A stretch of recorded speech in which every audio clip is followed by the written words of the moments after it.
After 5 years of delays, a national education law will finally be implemented in California. It includes teaching history of the LGBT rights movement as early as second grade. Eyewitness News reporter Matt Boone joins us now with a closer look at why it's stirring up some controversy. Matt? Rochelle, this stems from what was called the Fair Education Act, which passed in 2011. And after 2 failed attempts to overturn it and some budget issues, today the State Board of Education voted unanimously for its adoption. The LGBTQ movement is a sad chapter in our national history.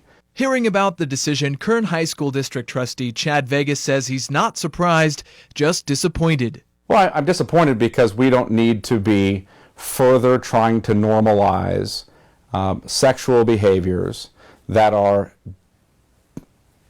perverse and immoral, that are destructive to society, that enslave people. But the curriculum, which also includes history of disabled Americans, is not designed to be sexualized, says Whitney Waddell. Nobody is suggesting that all of a sudden, we put gay porn, on TV in every classroom and say, pay attention, kiddies. I mean, that's a ridiculous reaction. As someone who was struggling with her sexuality as a high schooler in the 80s, she says any acknowledgement of the gay rights movement would have helped. I was really lost.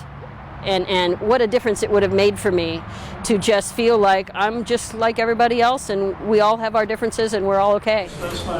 In Sacramento today, her struggle and that of other gay students was the focus of a packed meeting at the Board of Education.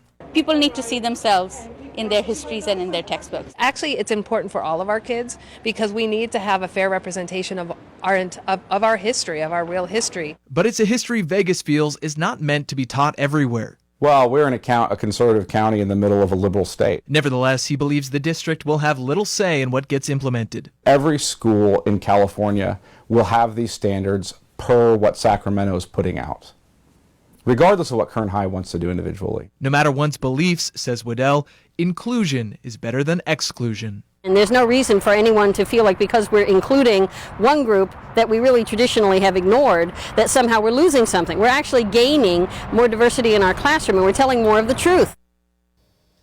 Now you hear second grade and that might seem very young, but the curriculum in that case is just to introduce the idea that some students may have 2 moms or 2 dads. Later in 5th and 8th grade, incorporating historical moments and figures. In studio tonight, Matt Boone, Eyewitness News.